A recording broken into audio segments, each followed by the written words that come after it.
Hello there, and welcome to the Get French Football News Preview Show. I'm Nathan Staples, and joining me this evening are Rich Allen and Jeremy Smith. Well, it's the first week of European action, and we can dip right in because it's been an excellent weekend for some, and midweek, sorry, for some, and not a great midweek for others. But who impressed and who depressed? Let's have a look in the latest news. On Tuesday, Paris Saint-Germain ended up losing 3-2 at Anfield to Liverpool, with Roberto Firmino scoring in the final moments to take a 3-2 victory. Kylian Mbappe and Thomas Meunier helped them come from 2 goals down to be level on 83 minutes, but they left England without 30 points. Probably just the right result. Elsewhere on Tuesday, Monaco also suffered defeat in their first Champions League game at home to Atletico Madrid. Samuel Grancier put the side ahead, but Diego Costa and Jose Jimenez helped the Spanish side to a victory at the Stade Louis II. On Wednesday night, the surprise of the tournament so far, even though we're only a couple of games in, is from Lyon, who headed to Manchester City and took a strong victory. Maxwell Cornet and Nabil Fekir scored in the first half, with Bernardo Silva replying for the hosts, but it wasn't enough, and Ligue took the 3 points back to France. On Thursday night's football, tonight's football at least, in the Europa League, Marseille ended up losing 2-1 to Eintracht Frankfurt, despite going ahead early on through Lucas Ocampos, Lucas Toro and Luka Jovic's goals helped the German side win, despite going down to 10 men after 59 minutes, with Jetro Willems seeing a red card. Rennes managed the victory on their first European night for a little while at least, with a 2-1 victory over Jablonec. Ismail Assar scored an excellent goal, and that man Hatem Ben Arfa stepped up in the final moments to take a 2-1 victory from the spot. In the later games, Bordeaux ended up losing in their away trip to Slavia Prague, with Yamara, I'm not even going to try and pronounce that surname, looking at it again, scoring for the hosts as Bordeaux ended up empty-handed. And that's all for your news. But for the latest, head on over to our website at www.getfootballnewsfrance.com and follow us on Twitter at GFFN. We start this week in the Champions League to begin with our midweek roundup. And Rich, we're going to start with the positive result for France, at least, and that's the incredible result for Lyon against Manchester City. Not many saw this coming, especially some of our panelists on Monday night, including ourselves, really. Given Lyon's form, was there any expectation that this would happen, and especially so convincingly, especially in that first half? To be honest, no. I was quite vocal in that I feared the worst for Lyon. I saw it was merely a case of, I think, of how many Man City were going to score, and if they at some point they were going to become tired of scoring, it felt. The form book was heavily in Man City's favour. Lyon not in the best of form domestically, still yet to hit their stride. Then the team was announced, and there were a couple of surprises. There was no Luka Toussaint. Pap Sheikh was played instead. Bertrand Traoré was on the bench, with Maxwell Cornet coming in for him, and you just thought, this isn't going to look great. This could be quite ugly. But yeah, from pretty much kickoff, you suddenly thought, actually, you know what? This is a Lyon side that looked incredibly determined, and to have put in the performance that they did was fantastic. Yeah, and a lot of the players impressed. I think many people are starting to see some of the names that maybe they missed out on. Tanguy Ndombele really was terrific, and he wasn't a quiet under the radar player at the moment. He certainly isn't now. And same for Nabil Fekir, who I thought had an excellent performance. I know a lot of Liverpool fans will be a little bit disappointed to see how well he ended up doing in a Lyon shirt rather at Manchester City rather than in a Liverpool shirt. But more to this, Rich, not just the performance and the scoreline and the result. It's because it's so unexpected. It gives them a real boost in this group, especially with the other two drawing in their game 2-2. It gives them a platform now, an unexpected result, and a couple of games now against the other teams to try and really establish themselves as potential qualifiers, which, while we weren't saying they weren't out of the woods, it makes this result makes it a lot easier job than it probably should have been. Well, exactly. I mean, this was the toughest game in the group. And I'd imagine quite a number of Lyon players, perhaps Genesio himself, had almost perhaps written this off as, well, okay, let's just get this behind us and move on to the next game, and that's going to be eminently more winnable. So to have gone to Manchester, to put in the performance that they did, for a number of those players, I think that perhaps had started the season a little slow. I thought Ndombele, I thought Aouar, I thought to an extent Fekir, although he's obviously not played as much. I thought they'd had quite slow starts. I think we were expecting a little bit more from them early season, considering last season's form. This was the game that reignited everything, I think, for Lyon, and certainly those players who will be vital to any success that Lyon achieve this season. So, to have come away then from the hardest game of the group with a win, it's your opening game. You've now got, very winnable games coming up. It's a fantastic performance, a fantastic result. And it leaves Lyon arguably as, they've set themselves a precedent, I suppose, because if you can go to the Etihad and win there, you're going to be expected to be, win home and away against Shakhtar, win home and away against Hoffenheim, maybe. But all of a sudden, it now starts to think, well, actually, you know what? Could they not only qualify, but could they actually even win this group? Because it's set a real solid start, I think, for what's to come. Absolutely. I mean, there's a lot of football yet to be played, really, and maybe we're getting a little bit ahead of ourselves. But at the same time, they've got to take Man City back home, and you would hope that Lyon would be even stronger at home than they are away from home. You would think, at least, anyway. But with games against Shakhtar and I can't remember the third team now. Yes, of course, Hoffenheim. Yeah, because Hoffenheim are playing City next. So Shakhtar next up for Lyon at home. If they can get a result there, straight away they've got the double header against Hoffenheim then. And then if you're thinking 9 points in the Champions League group, or even 8 points at that point, if they can get round there to when they have to face City again, they could already be almost over the line before they have to play the Sky Blues again. And that will make a massive difference to their Champions League prospects. And that's tremendous news for them, at least. On to more disappointing news, really, in all honesty. PSG on Tuesday night, Rich, it was a funny old game. They were disjointed. There was a lot of lack of quality in the middle of the park. The attacking players were very much isolated, but also were hounded for not helping out in a defensive prospects as well. This just felt like a very... the best way to describe this is this was not the Paris Saint-Germain side we were hoping to see in the Champions League this season. It wasn't. To an extent, though, it almost is. When if we look at transfers, I mean that's been the biggest problem with this PSG team, probably for the last 2 seasons, is that they just haven't recruited well. You can go on and on about how wonderful Neymar and Mbappe are. They weren't essential signings, but they went ahead and they did it, and they brought them in. And great, they had they both had stellar seasons last season. We've still not got a defensive midfielder at Paris. We're still relying on either an aging Lassana Diarra, or we're relying on trying to force Rabiot to play in there when he doesn't want to, trying to force Verratti playing there when he doesn't want to, or as we saw then on Tuesday night, putting a player who doesn't normally play there in Marquinhos. We saw it last season with Lo Celso. It's bordering criminal that we are still seeing these problems from PSG, that these positions, which everybody has seen and can clearly identify are problem areas that still haven't been resolved, is absolutely ridiculous. And it's an issue I think you have to pin the blame pretty much from top to bottom in the hierarchy, because they'll all have a contribution, and obviously differing levels of authority within that chain, but they'll all have an opportunity to say, these are the areas I want to recruit in, or these are the players that we should be looking to bring in.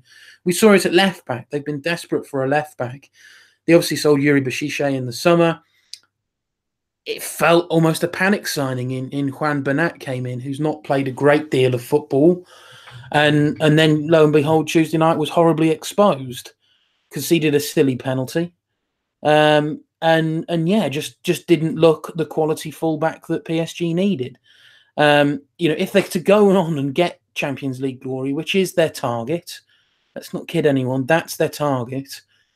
They're not going to do it unless they are looking at their squad as a whole and trying to build a team rather than a collection of names of glamour players who may get the headlines but won't necessarily get the results. So it's, hopefully this early on in the Tuchel era, it's the necessary wake-up call throughout the structure of the club.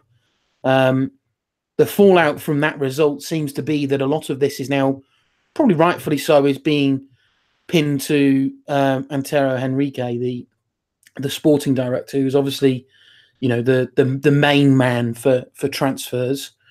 But as I say, I don't think that means other people can get off scot-free. But Henrique looks like he's going to become a scapegoat now. How long that lasts, I don't know. But there were huge problems that we saw with that PSG team on Tuesday night, and unless they actually look at them and really look to fix them, then I just don't see them winning the Champions League. Yeah, and like you say, that's their main goal, and they just looked so disjointed. Really, the midfield was awful. I can't believe they've not tried to put anyone else in there, and the fact that they're having to resort to Marquinhos, it feels like Thomas Tuchel is trying to.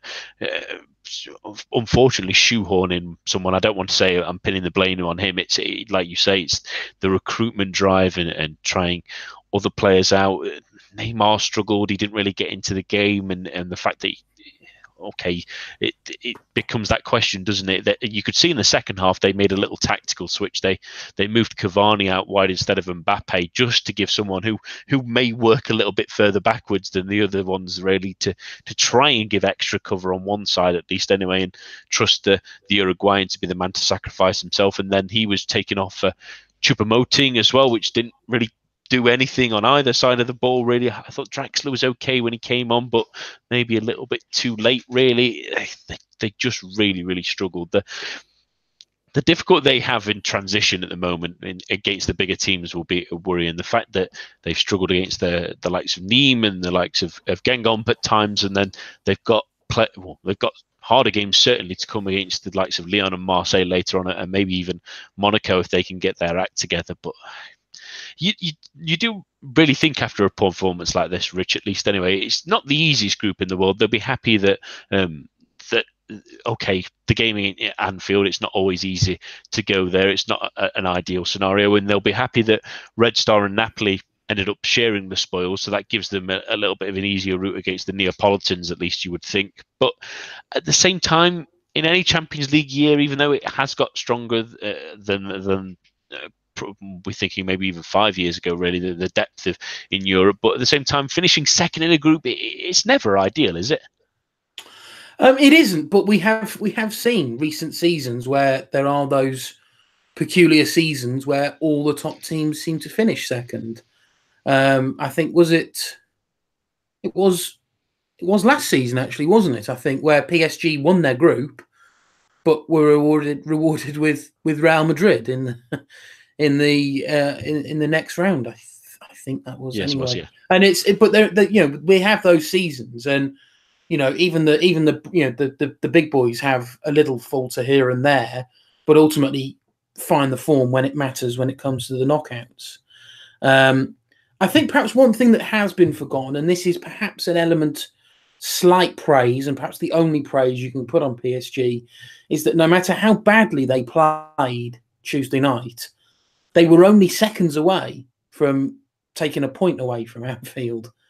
They were absolutely battered, I thought, for 90% of the game. Went 2 goals behind, yet fought back to bring it to 2-2, and were seconds away from would have been a very unjust point, but it was seconds away from a point. So there's maybe that element, that sort of, it's difficult to say when they ultimately lost, but there was a bit of fight, a bit of grit to them to have at least fought back from that position despite playing so badly. They can't afford to do that, I don't think, in any of their remaining games in the Champions League. They're now playing catch up. Napoli, we all expected to go to Belgrade and get the points. Belgrade is not an easy place to go to. They create a very daunting atmosphere there. It's very difficult to go there and get points. So PSG have still got that trip to make. They've still got a trip to Naples to make, and then obviously all three teams back at the Parc des Princes. So it's really difficult, I think, from PSG how they go forward from here. I think they have to look at the fact that they were so close to taking a point, yes, but they need to work out a way of finding how that midfield links up with the attack, and how defence, midfield, and attack can work together harmoniously, because at the minute it's all too distinct. It became a bit of a joke during the BT Sport commentary of how frustrating it was not to see Neymar backtrack and Mbappe to a degree. I'm half and half about this. Yes, it's frustrating, and you want to see him because Cavani can do it, but simultaneously, they've never done that. Neymar has not been a backtracker. That's not what he's about.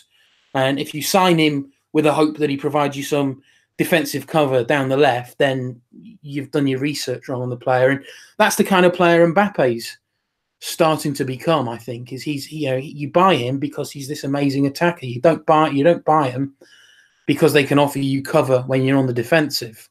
They're not that kind of player. So I think it's up to Tuchel and the guys above him to recognise, okay, so how do we set this team up? If we've got our two star players who aren't defensive minded or aren't willing to necessarily backtrack because it would inhibit their style of play, then there's ways that we can line up that can help that and that can cover that off.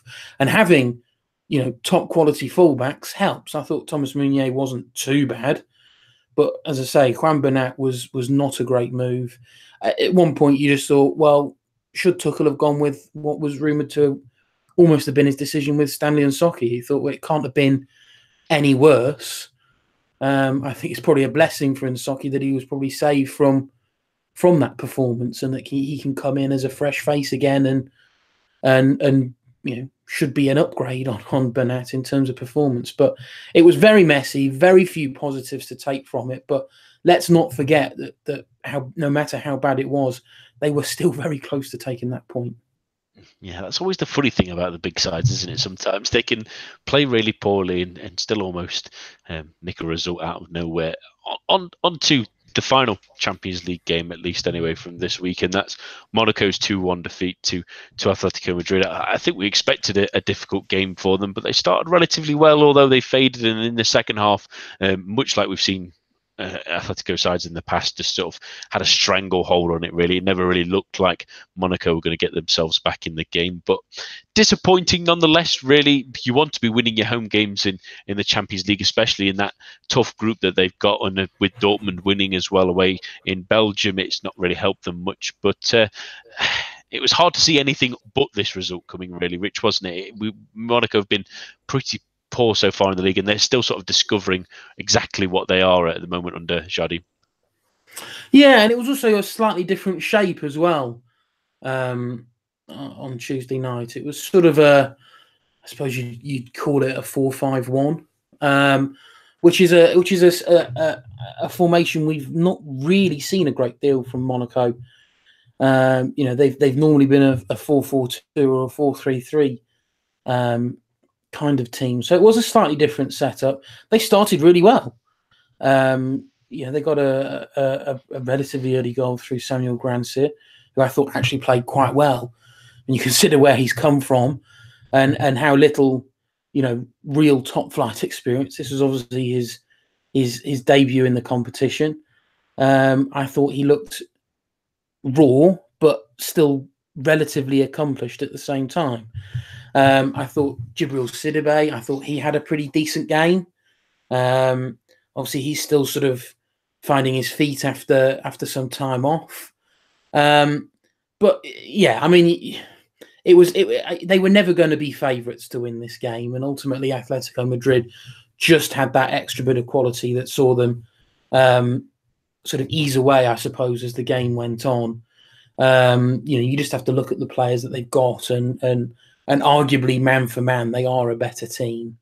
But I think there's sort of certainly elements of encouragement I think Monaco can take from that. It wasn't a dismal performance. I don't think it was a truly bad performance, because I don't think Atletico Madrid were overly stellar themselves. So I think there's definitely more positives I think Monaco can take from that than perhaps PSG can take from their game. But it's still a little bit disappointing with everything that Monaco have been over the last few seasons. We'd like to see them be a little bit more competitive. So we'll have to see how the rest of the group goes. Again, they were opening up with a very, very tricky game, and hopefully then with perhaps a couple of easier games to come, we'll perhaps get a better feel of how Monaco are equipping themselves in this tournament this season. Absolutely. I think that's one of the sort of blows you want to take to the chin, really, and move on and hope that games against Dortmund, maybe it's still a young side, getting things together as well, and obviously Bruges being a sort of weakest team of the group, although maybe a little bit of a disservice to them, but they would feel confident that maybe they can pick the points up around Atletico Madrid at least to try and get themselves through to the next round. On to Europa League matters then, Rich, and some cracking results in one place, but not in others. Again, not the greatest midweek for French teams. But let's start with your side, Rennes, who managed to get a 2-1 victory over Jablonec. It was potentially a little bit tougher than we may have expected. A superb goal from Ismail Assar, but it's also nice to see the headliner grabbing all the headlines again at the very end of the game as well. It was. I mean, Rennes deserved the win. They were dominant. They just in sort of typical Rennes fashion just made very, very heavy going of it. They created the bulk of the chances. So yeah, there's no doubt that they deserved the win. The goal, the Ismail Assar goal, it was one of those where you didn't quite. You thought that's something's happened to that shot. There's been a deflection or something. When you look it back, it's a phenomenal shot. He sort of comes in from the left. He tries to play a ball in. It comes back off a Jablonec defender, and he absolutely. I mean, you look at the technique he does. It's hit very hard, but it's still very controlled, and it absolutely flies into the top corner. It's an absolute rocket. It's well worth going to see and checking out a replay of it. It was without a doubt the goal of the night. And really, from that, Rennes should have kicked on. They had the chances, just failed to take them. Into the second half, then there was a silly free kick given away by Benjamin Andre just outside the area. Rennes goalkeeper Thomas Kubek setting up the wall. I mean, he only set 2 up in the wall, which, considering it was a free kick within shooting distance, well within shooting distance, it seemed a small wall. And the Jablonec player curled it round, and yeah, you look back at it, Kubek should have done a lot better, both in terms of his wall positioning, but also his movement as well. He just seemed to go in slow motion, and he just seemed to just watch it in. It wasn't hit particularly hard. There wasn't too much curl on it. It was pretty easy to read, but he just completely missed it. Yeah, there was then a sort of 10-minute spell where you felt that Rennes could really throw it away. And then you sort of heard the buzz from the crowd when they could see that Ben Arfa was going to come on. He came on, huge applause. He got, every time he got on the ball, there was a buzz around the stadium. And then sort of, towards the end of the game, he produced a couple of Jinx Plus players that sort of brought you back to, oh yeah, that's the kind of player he can really be. He broke into the Jablonec box a couple of phases later, and Sibachu was fouled for a penalty, and Ben Arfa stepped up, and it was a real cool penalty, really coolly struck. So a goal on debut, a few nice little tricks and pieces of skill. It's what every Ren fan would have wanted to see from him. And now all we say is that we now want to see that more often. But it's a great start. It's been 6 years since Ren were in Europe, so a win is a win. It wasn't the prettiest of wins, but there's two very memorable moments to take from that. So it's a really good start. Yeah, I think you would take the 3 points every night of the week. That's the important bit more than anything. We can now welcome Jeremy Smith into proceedings, and great to have you on, Jez, even if it is a little bit later on this evening. But let's talk about Marseille this evening, at least. It's a bit of a disappointing result in the end against Eintracht Frankfurt, losing 2-1, especially when the opponents go down to 10 men when you're playing at the Stade Velodrome. Surely we expected a little bit more from Marseille this evening to show the depth in squad, but instead, maybe did they have two eyes on the game in Lyon on Sunday night? I mean, it's possible, but it's a pretty strong team that they fielded. I'd say more or less a full strength squad based on what they've got available at the moment. Maybe a couple of surprises like Kaleta Sarr in defence, and it's tough for them that Rami went off injured after only 7 minutes. But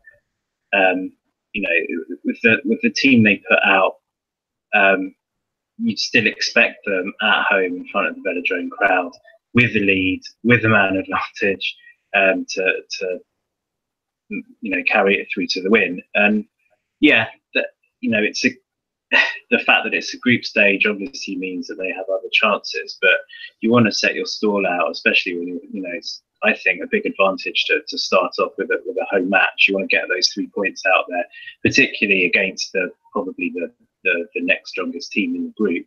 You want to make a statement there, and now they can't afford probably any mistakes. They're going to have to play possibly stronger lineups in matches where, if they had that three point cushion, they might have rested a couple of the first teamers. So it's not an ideal situation, and obviously, sort of morale wise, it's not the ideal preparation for this weekend. No, especially with the high of the opponents, really. I bet Lyon are going to come up there with some gusto, no doubt about that. Rich, the other disappointing result tonight is Bordeaux's relatively tame result against Slavia Prague, who won 1-0 on the night. Real disappointing result. We mentioned on Monday how important it would be for them to get off to a good start, given the fact that the more favoured teams in Copenhagen and Zenit are playing each other, and luckily, in a way, at least anyway, they drew. But we're having reports from Adam this evening as well, saying how poor they were. They were completely outplayed by a side. No disrespect to Czech football, but really are maybe a step or two below really where Bordeaux should be, and some of the players not really looking interested. Incredibly disappointing result and performance as well. Given that Bordeaux maybe looked like they were turning a corner, are you a little bit worried that this evening's sort of performance maybe 2 steps forward, well, 1 step forward and even 2 steps back?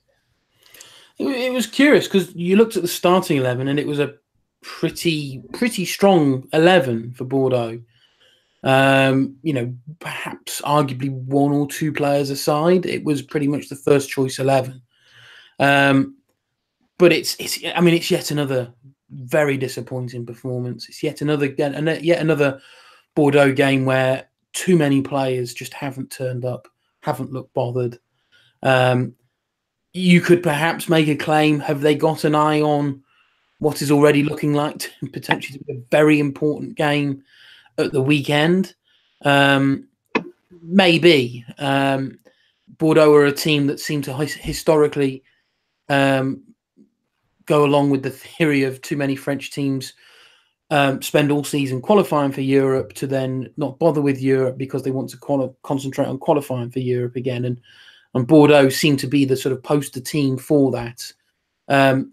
You thought, when you saw the starting 11, actually, you know what? They're going to perhaps give it a go this season. And then the like that is put in. And you think, yeah, we really have gone backwards here.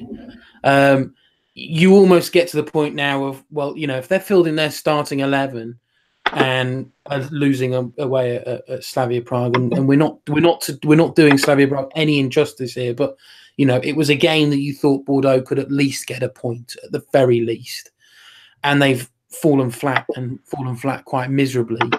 You just think, well, don't bother playing your first 11. Put the kids in, so to speak, and let your first 11 concentrate on getting some league form back, because performances like this are doing absolutely no one any good at all. And when you've got a very important game coming up for the weekend, all you've done is knock the confidence further in the team. It's not brought anybody on. It's not brought anyone into form or back into form in the slightest. You've effectively caused more problems by seeing a performance like that. Yeah, it's a slightly worrying one for Les Girondins.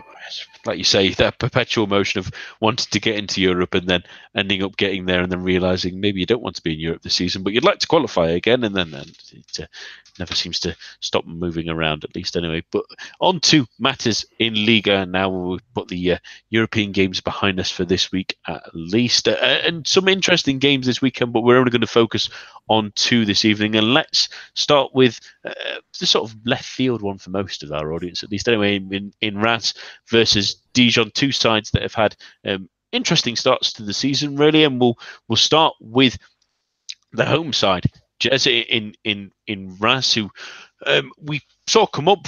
They lost Rigonato, they lost Sibacho, their 2 leading goal scorers and assist maker last season in Ligue 2, but they've made a real good fist of it. 2 early wins, then 2 defeats, but a nice draw against Nantes that sort of keeps them even keel in the middle of the table, having to a couple of difficult games coming up at least. But at home to Dijon, who were not great away from home last season, is this a chance for them to maybe also show their toughness in defence again? Because they conceded 4 against Amiens, but other than that, they've kept 3 clean sheets out of 5 so far. So they're a tough nut to crack.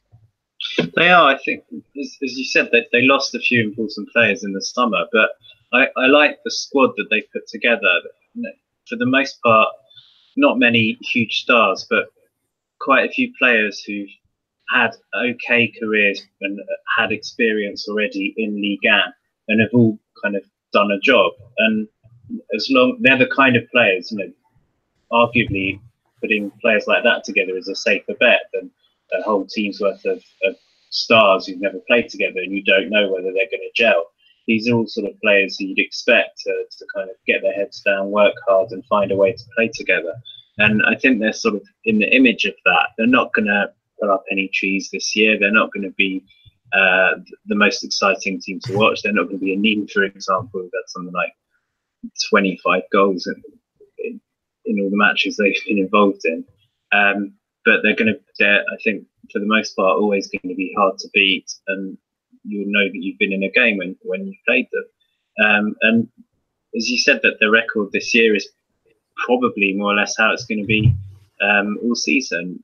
Win some, lose some, and this is on paper one of those matches that they'll look at, and in theory they'll look at and say this is the kind of match where we could get a win.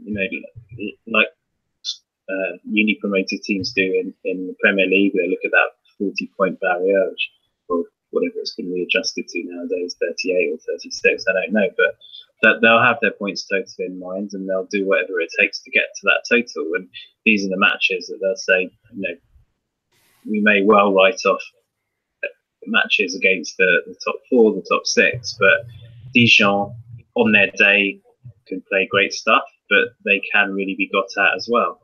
And they're coming off the back of a couple of poor results, so it's a really good chance for Class to take advantage. Yeah, it's an interesting game, this one, Rich, because as Jez mentioned there, they've got off to a good start. Dijon were excellent in the first 3 games. They were strong. They'd only conceded 1 in those 3, but then a poor home result against Caen, another poor home result against Angers as well. It feels a little bit like the ante last season, really. They were really strong at home, but they've had 2 poor results in a row, but they had a little breather on it in between as well, but ended up still having a poor result against Angers.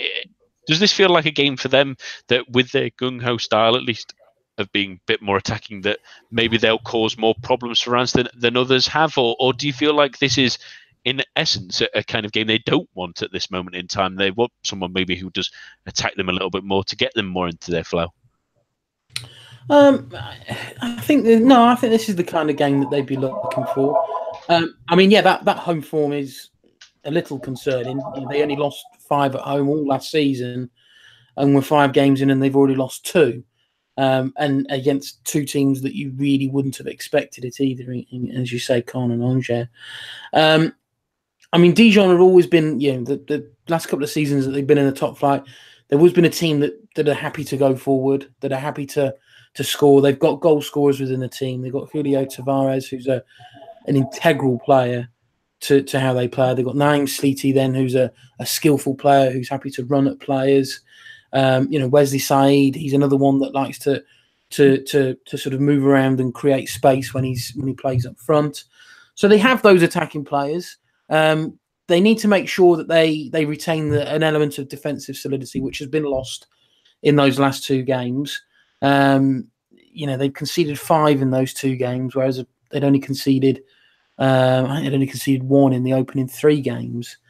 But I think this is a game. You know, they'll have an eye on the following week. Then they're at home to Lyon, which, you know, it won't be an easy game. So I think this is going to be a game that it's. I think it's going to be one of those games. I think where there's going to be goals, but for some reason I don't think it's going to be a particularly pretty game. I think it's going to be quite scrappy. I don't think it's necessarily going to be particularly high quality, but almost because of that, I think that we will see goals in this game. I think Rich is right that they're so good going forward and got such talented attacking players. But if anything, you know, as a neutral is fantastic, but maybe sometimes they need to rein it in a little bit, because last year they were very well known for being really strong at home and quite poor away.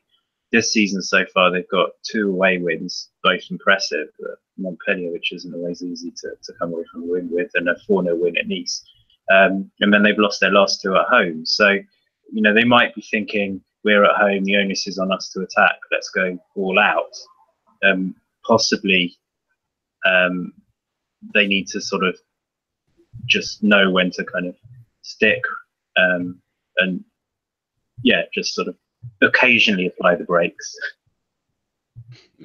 It feels like they don't know where the brakes are sometimes at Dijon, much like some other teams in the likes of Ligue as well. But it will be a fascinating game to see which of the sort of forces ends up buckling first, really, more than anything. But let's go for score predictions. Rich, I'll start with yourself. What do you think will happen? I think 2-2 in this. I think there's going to be goals. Don't think it's going to be high quality, pretty scrappy, but yeah, goals and a 2-2 draw I'd go with. Jez? I'll contradict most of what I just said and say that Dijon will sneak a 2-1 win. Yeah, I think a 2-0 win for Dijon sounds a little bit fair, to be fair. The Rats are not quite good enough going forward. I just don't think they'll maybe grab a goal, but Dijon's relentless kind of pressure may eventually tell. Onto the big game this weekend then, and it involves 2 sides, obviously, who were in European action in Lyon and Marseille, and it feels like a strange one, really. And we'll start with Lyon, with yourself, Jez, because it feels a lot stranger than it might have been even sort of last week, really, where Lyon haven't had the greatest start to the season, really. They've won twice, they've drawn twice, and they've lost 1, obviously, to Nice. Oh, sorry, lost 2, sorry, and drawn 1.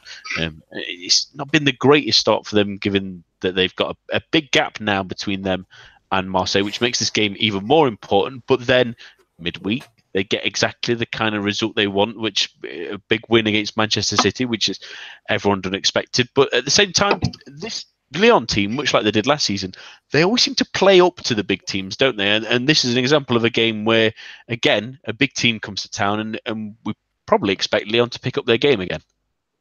That's been the difference between Lyon and Marseille, I think, the last couple of years, that Lyon do raise their game against the bigger teams. You know, last season they arguably They certainly outplayed PSV once, arguably twice, and then came away with one win. And they do seem to have those players that sort of turn up to the big occasions, whereas Marseille occasionally go missing. But yeah, I guess 26 hours ago, you'd have said Lyon in disarray. Marseille were coming off the back of a really good second half of the weekend against mine's gone blank. Whoever got some Guingamp. And you'd have thought that of the two teams, they're certainly the ones with their tails up. But Marseille slipped that disappointing defeat tonight, and Lyon had the fantastic win yesterday. So, in theory, you'd have thought that it's now Lyon who go into the match brimming with confidence.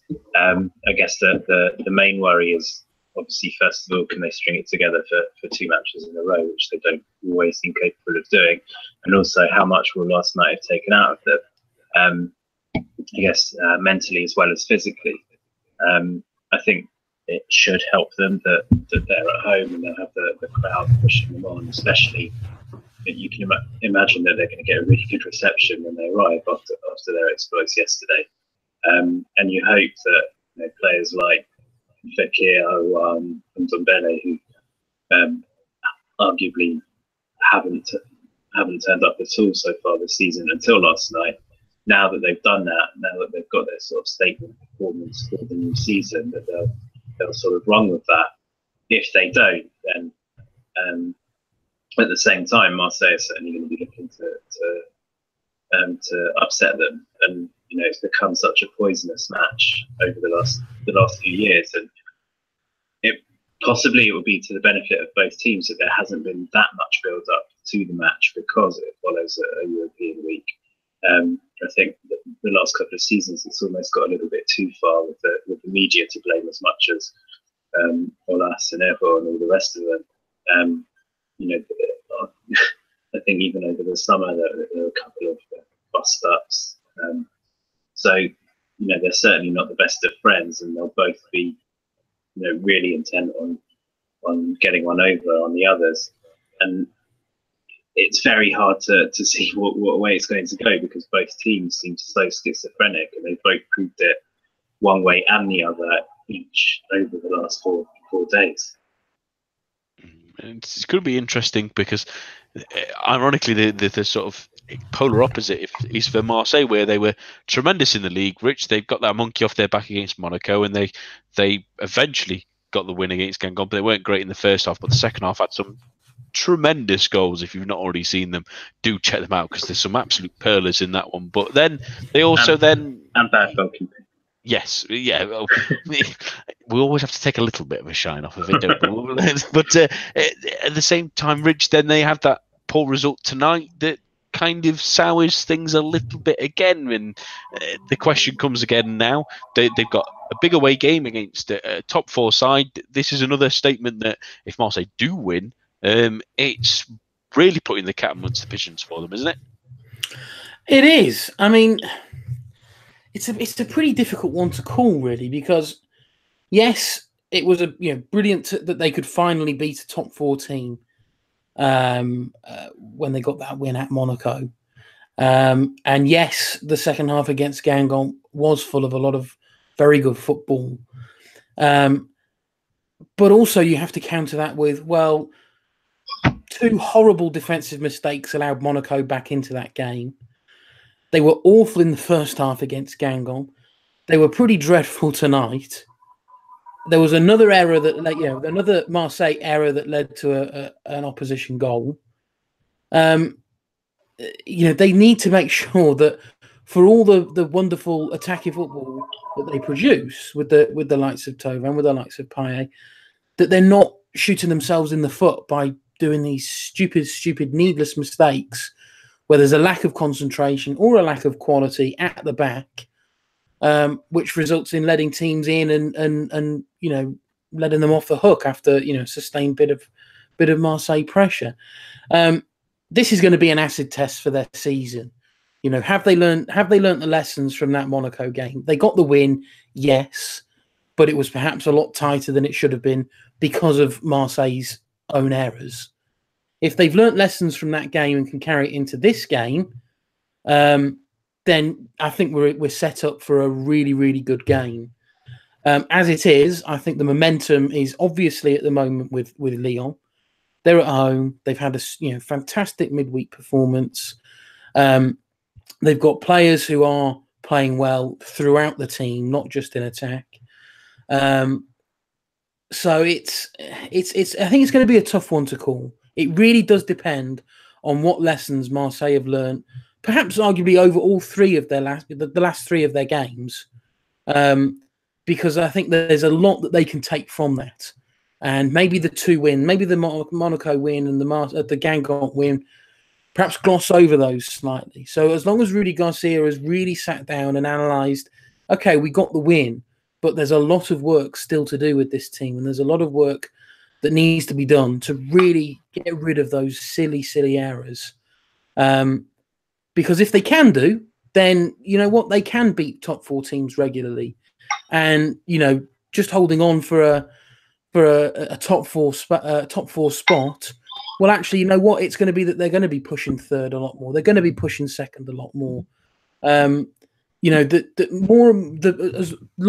further into this project at Marseille we go, the more it is starting to evolve, and gradually they're perhaps not signing the players as quickly as they perhaps could be, but gradually they are bringing in the right kind of players. And maybe to tie it back to PSG, it's a lesson PSG can learn, because bit by bit they are buying the players. They obviously can't buy them perhaps as freely as PSG can, but they are bringing in the players that they need. They identified a couple of problem areas in the summer, and they seem they put it right. There's still some problem areas in the team, but bit by bit they're getting there. Now it's the biggest one. It's that mental thing, and that win over Monaco will have been a huge monkey off their back, as you say. But it will count for nothing if they don't take the lessons that they need to learn from that into this game. If they do, they will cause Lyon a lot of problems. If they don't, then it probably will be quite an easy, straightforward win, I think, for Lyon. I think in a sense that Thauvin is sort of in the image of Marseille at the moment. It was interesting when he scored his double the other day. There's a big Marseille fan, Trez, on Twitter, who said it's amazing how, with his amazing scoring record the last just over a season or so, how often Thauvin scores to mask a really bad performance. And I think that's sometimes the case of Marseille, that they don't necessarily play well, but two or three sort of moments of genius pull them through, and inevitably that's harder to do against the other top teams. So, maybe that's what's holding Thauvin back from getting more game time for France as well. Maybe it's what's holding Marseille back from breaking into the top three. But you can feel that they're really on the cusp of it, and this is a massive match to make the statement. As much as anything else, if a win would put them 6 points clear of Lyon. A defeat and they're back to level points despite Lyon's bad start to the season. So there's such an incentive here for Marseille, so I think they will be up for it. But as Rich said, it just depends whether they can put it all together throughout the team for 90 minutes. Yeah, absolutely. It's going to be a fascinating one for both of them, because the result will matter so much to whoever can get it, because it will make a massive difference to Marseille to have such a big gap, and Lyon absolutely must kind of have to get the result that they need, or otherwise they might be too far behind to even catch them. But at the same time, there's a long way to go, but we'll wait and see. Predictions then, and I'll start with you this time, Jez. What do you think? I'm going to go 2-2. I think it will be high scoring. I can see one brilliant goal and one mistake from each side. Rich? I too think it will be a draw. I think it will be even more entertaining for the neutral, though. I'm going to be slightly bolder and go for a 3-3 draw.